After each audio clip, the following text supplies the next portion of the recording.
Chapter 12. Then Jesus, 6 days before the Passover, came to Bethany, where Lazarus was, which had been dead, whom he raised from the dead. There they made him a supper, and Martha served. But Lazarus was one of them that sat at the table with him. Then took Mary a pound of ointment of spikenard, very costly, and anointed the feet of Jesus, and wiped his feet with her hair. And the house was filled with the odor of the ointment. Then saith one of his disciples, Judas Iscariot, Simon's son, which should betray him, Why was not this ointment sold for 300 pence and given to the poor? This he said, not that he cared for the poor, but because he was a thief, and had the bag, and bare what was put therein. Then said Jesus, Let her alone. Against the day of my burying hath she kept this. For the poor always ye have with you, but me ye have not always. Much people of the Jews therefore knew that he was there. And they came not for Jesus' sake only, but that they might see Lazarus also, whom he had raised from the dead. But the chief priests consulted that they might put Lazarus also to death, because that by reason of him many of the Jews went away and believed on Jesus. On the next day, much people that were come to the feast, when they heard that Jesus was coming to Jerusalem, took branches of palm trees and went forth to meet him and cried, Hosanna, blessed is the King of Israel that cometh in the name of the Lord. And Jesus, when he had found a young ass, sat thereon. As it is written, Fear not, daughter of Sion. Behold, thy king cometh, sitting on an ass's colt. These things understood not his disciples at the first.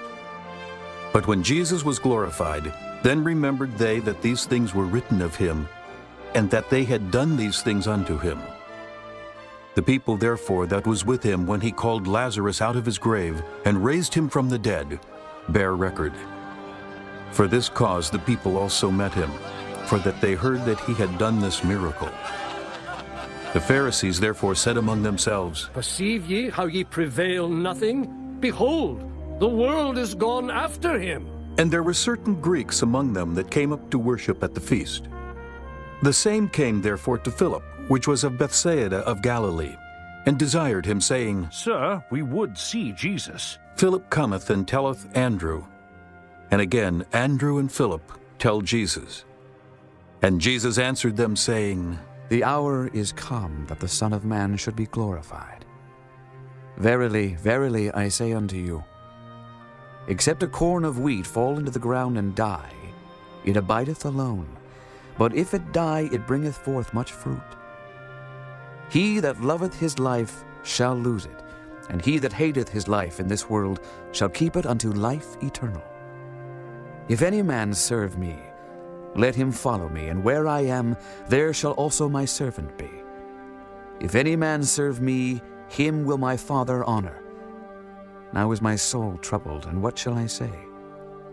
Father, save me from this hour.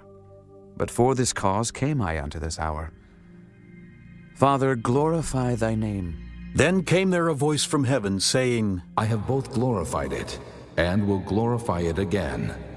The people therefore that stood by and heard it said that it thundered. Others said, An angel spake to him. Jesus answered and said, This voice came not because of me, but for your sakes. Now is the judgment of this world. Now shall the prince of this world be cast out. And I, if I be lifted up from the earth, will draw all men unto me. This he said, signifying what death he should die. The people answered him, We have heard out of the law that Christ abideth forever. And how sayest thou, the Son of Man must be lifted up? Who is this Son of Man? Then Jesus said unto them, Yet a little while is the light with you. Walk while ye have the light, lest darkness come upon you. For he that walketh in darkness knoweth not whither he goeth. While ye have light, believe in the light, that ye may be the children of light. These things spake Jesus, and departed, and did hide himself from them. But though he had done so many miracles before them, yet they believed not on him, that the saying of Isaiah the prophet might be fulfilled, which he spake, Lord, who hath believed our report? And to whom hath the arm of the Lord been revealed? Therefore they could not believe, because that Isaiah said again, He hath blinded their eyes and hardened their heart, that they should not see with their eyes, nor understand with their heart, and be converted, and I should heal them. These things said Isaiah when he saw his glory and spake of him. Nevertheless, among the chief rulers also many believed on him, but because of the Pharisees they did not confess him, lest they should be put out of the synagogue.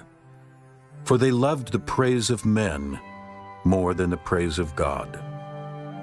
Jesus cried and said, He that believeth on me believeth not on me, but on him that sent me.